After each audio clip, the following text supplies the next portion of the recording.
Well, hello everyone. This video today is about this Powerhorse 3500 watt inverter generator. It's a 3000 watt continuous rated generator from Northern Tool. We plan on just using this as a generator for our RV when we're, let's say, boondocking. We have some property out in Colorado that runs on solar, and we probably wouldn't be running our RV off of that. We'd probably just plug in this generator and run it when we need it. And we don't need a lot. We have 2 ACs in our RV, but when you're at 9,000 feet in Colorado, even in the summer, every now and then on a, guess you could say, hot day, we might turn the AC on during the day for a little bit, and this could easily run 1 AC. This could also run the hot water heater if it was on electric. Basically, it could run the entire RV as long as we don't kick that second AC on.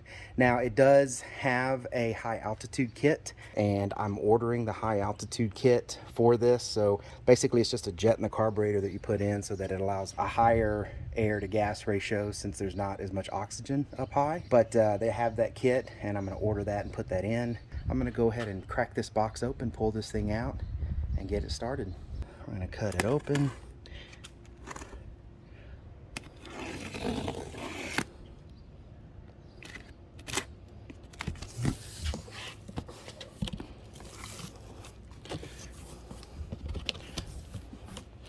All right, here she is.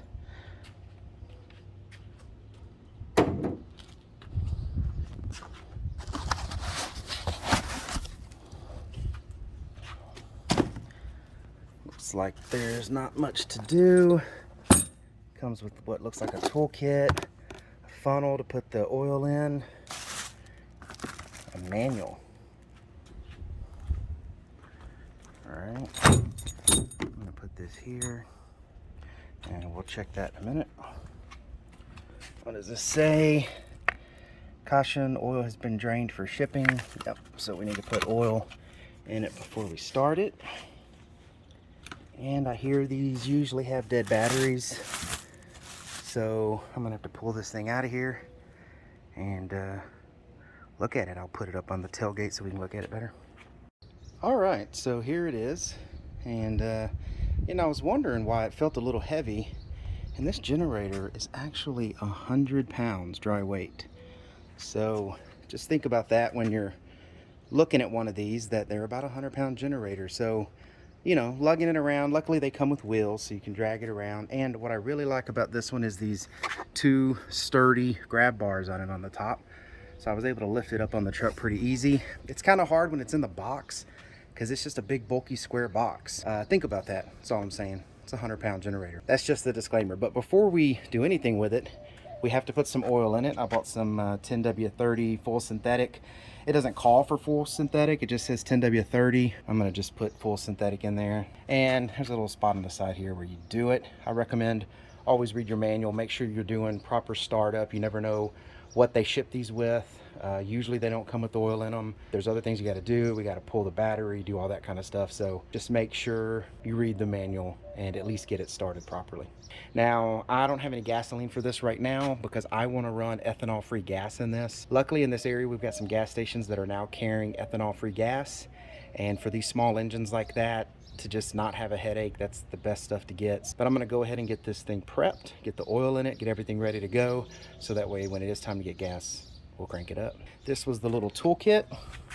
Comes with basically a spark plug tools, what it looks like, a little Phillips head screwdriver, and this little torque bar, I guess, so that you can put it in there and use it for leverage. This is a 12-volt plug. As you can see here, it has a 12-volt 8-amp plug here, and you can use this for that. So you can, I don't know, maybe you can charge a battery with it or something. I'm not 100% sure, but it says 12-volt 8-amp, and it's got its own little breaker. It's got a digital display. It's got electric start. Definitely ground your generators. Here's where you can hook it up parallel. Your 120-volt, probably 15-amp. But here is a 120-volt 30-amp plug. So if you're going to be running this, or you're running your RV off of it, you're going to need probably an adapter if you have a 50-amp like ours. So I'm going to have to get me an adapter that goes from 50-amp to this 30-amp connector. All right, so this unit is shipped without oil, so we need to first look at setting it up for operation. It has this little quick door here for oil, as you can see on this. Just unscrew this door. It comes off, and as you can see, it has the dipstick right here. That's your filler location. If you look at the manual, it also tells you how to drain the oil and so forth, but right now it doesn't have any oil in it. You can pull the dipstick out, and it's hard to see in the camera, but yeah, it doesn't really have any oil in it. So we're going to fill it up, and that is why it comes with this funky funnel. So you just stick that funnel into here and slowly pour oil into it. Now basically, you know you're full when the oil makes it up these threads here and comes right up to the edge of this. So basically that's what the manual even says, is you use this as a gauge to see how much. As soon as that oil starts showing up on those threads at the bottom, don't fill it so much that the oil's going to drain out, but fill it up where you can see the oil coming to the threads. Take your time on this, make sure you don't overfill it, fill it to the right capacity, and then move on. So I'm going to go ahead and fill that up and show you what it looks like full. So the funnel's in there. Now if you look at the specs in the book, it says this unit takes 0.63 US quarts, so a little over half a quart here in the US, and you basically just pour it in pretty slow is what I've been doing. And before I even get close to half a quart, I'm going to check the levels, because it does say it's had oil in it before, so it probably won't even take the whole full 0.6 quarts. All right, it's kind of hard to tell in the video, but if you look in there, you can see the oil starting to come up to the threads. I put in the dipstick that's here. Again, hard to tell in the video, but I put it in, screwed it in, pulled it out, and showed right about in the middle between low and high. So I think we're good there. And again, it used about a half a quart. You know, well, let's look at that. Just under half a quart. So I'd say if you're going to do it, pour it into about half a quart, and then slowly top it off at about that point. You'll probably be pretty safe. But worst case, it overflows, pours down into here. There's some holes in the bottom where the oil will drain out, and you'll be all right. I'm going to put that door back on and check what else I need to do to get this thing going. All right, so the next thing is we got oil in there, and now we need to hook up the battery, because this unit does have electric start. So I'll get that nifty, awesome tool, the Phillips head screwdriver they gave us, and take off the battery panel, which is here in the front. Wow, looky there. Awesome, nice Chinese battery. And you've got a rubber tension cable to hold that in, and then we just pull this battery out, it looks like. There it is. So there's the positive and negative poles on this battery. I'm going to go ahead and screw those into the wires and see if there's any charge on this battery. From what I understand, when the generator is running, it does charge the battery. So if the battery is good enough to start it, then you're probably okay. You can just let the battery charge up while it's running. So let me go ahead and hook that up. All right, so now I've got this battery hooked up, and as I figured, this battery is dead. So this Chinese battery won't run this Chinese generator right now, so I need to charge that battery. So I'm going to take it back out and charge it up. While I do that, I'm going to go get some gas. Well, I put the battery on a charger. Had to do it all night long because it was reporting 7.1 volts when I took it out, which is pretty low. And the Schumacher charger I have there was reporting that it was a bad battery. But now it'll show that it's a good battery. It's LED, hard to see on this camera, but if you can, it's 13.1 volt. And it says it's okay. It says it was charging it. So I'm gonna go ahead and put this in the generator and assume it's a decent battery, and then put some gas in it. But first I'm gonna bring it to the land so we can test it on the RV. All right, so I got gas in it now. you know, it drives me crazy with these no spill gas cans. They spill more than the old school gas cans that supposedly spill a lot. Anyways, but I do have a little bit of gas in there, and we got the battery. So let's go ahead and try to crank this up. So it says to turn off this throttle, ESC throttle, and then it says to turn this to choke. Sorry, my hand was in the way. And give it a try. Well, that was pretty easy. We're gonna turn it off, choke. Alright, and then we're gonna turn this throttle thing on. I'm hearing some vibration, but it's, oh.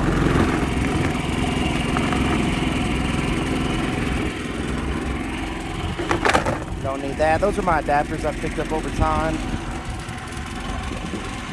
Listen to that thing. It's nothing. Super quiet. I'm sure it gets louder with more use, but man, that thing is nothing. If the air conditioner's running, you wouldn't even hear this. So I'm pretty happy about that.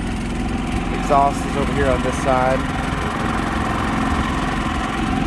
So I'm pretty happy with that. It actually doesn't rattle too bad. There's some rattle from this holder here, but there's also some rattle from this wheel.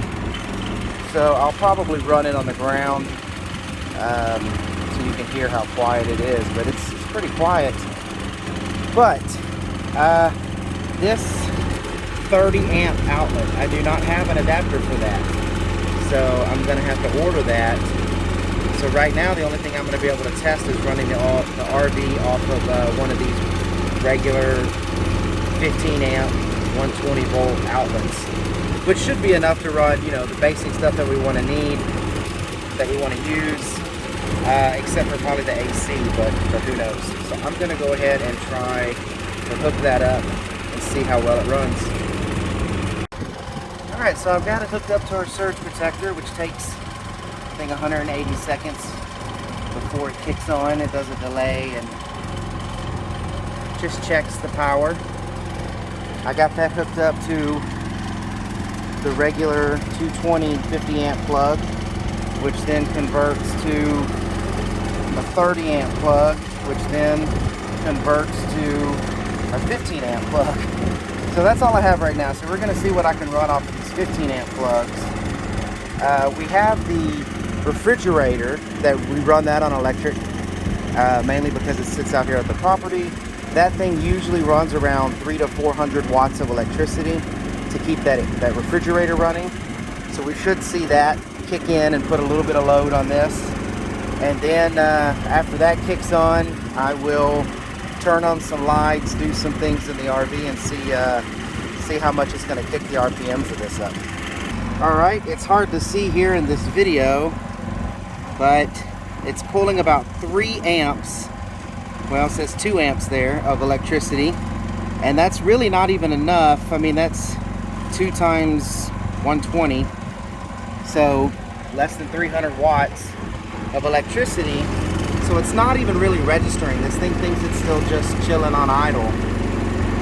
So I'm gonna go put some load on it in the RV and see what it'll do. All right, so I'm in the RV. We have the refrigerator, like I said, always running on AC.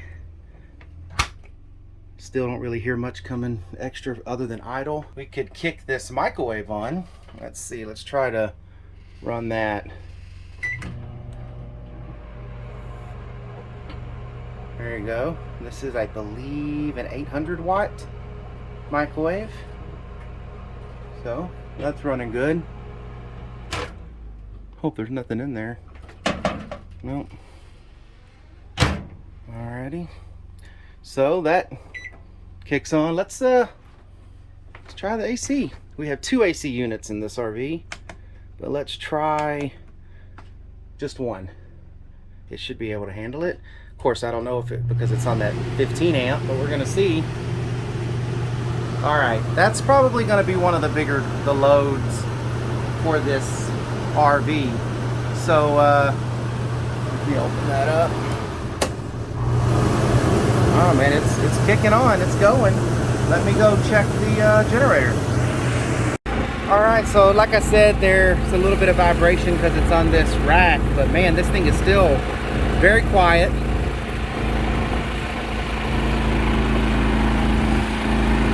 When I stand over here, I hear the AC unit and the generator. I can hear the generator a little more, but on the inside I wouldn't be able to hear it.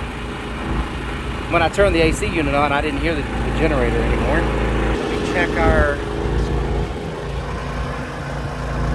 Alright, this is saying on one of the 110 legs, we're pulling 19 amps. So if it's pulling 19 amps and it hasn't blown or tripped that breaker, then I'm assuming these regular 3-prong house plugs probably break at around 20 amps, which it's not popping. I mean, they're good. It's still running. Air conditioner's still running. Let me go check the air conditioner in the RV again. So the air conditioner's still running nice and cold. Yeah, I don't see an issue with it. This is, like I said, probably the biggest power hog we're going to have in the RV. Yeah, it seems to be fun. All right, so that was my first run of this generator, and I like it. I really do like it. Don't have, like I said, the plug that I need, so I'm going to order that plug. Plus, there's a couple other things I want to do. I want to get a extended run cap. They have a little plug where you can put a gas hose on it, and I could hang a gas tank above it or set a gas tank up here on top of it that will gravity feed fuel into this tank and let it run for extended periods of time. And I want to get a magnetic oil dipstick, so that way it collects any metal fragments or anything that would be floating around in the oil, since these really don't have oil filters. So that's something that I would be interested in getting. But yeah, this thing's pretty cool. I'm going to read up on this digital display, get some more information. And like I said, I need to get this plug, and I'll put a link to that plug adapter down below so that you can run your RV off of that plug. The other thing I wanted to show you is it's a very easy pull start. So let's say we put it on. And I already ran it, so it should be good with on. And we're going to turn this off, and I'm going to pull start it. Not a problem at all. If you can pull start a lawnmower, you can easily pull start this generator. It's actually got a pretty easy pull on it, so it's even probably easier than a mower. So if your battery's out and you can't crank it with the electric start, you've got your backup full start, and that works great. So I'm gonna go ahead and kill it. Yeah, this thing's great. I'm very happy with it so far. 2 hours later. So now I got my plug that I ordered off of Amazon, and this plug is a locking plug, and it's just a different type of plug for 30 amp, but this one goes in, get it in nice and snug, and then you just slightly twist it just a little, and it's a locking plug. So now that plugs in there nice and tight, and then I can put my 30 amp RV adapter in there and be ready to go. I don't think we're going to have any problem running pretty much everything in the RV off of this generator. Alright, so if you liked the video about this generator, please give this video a thumbs up and subscribe to the channel. That really helps. Like I said, I'm going to have some more videos on this generator coming soon about how it runs our RV. And until then, everyone, please take care, and see you then.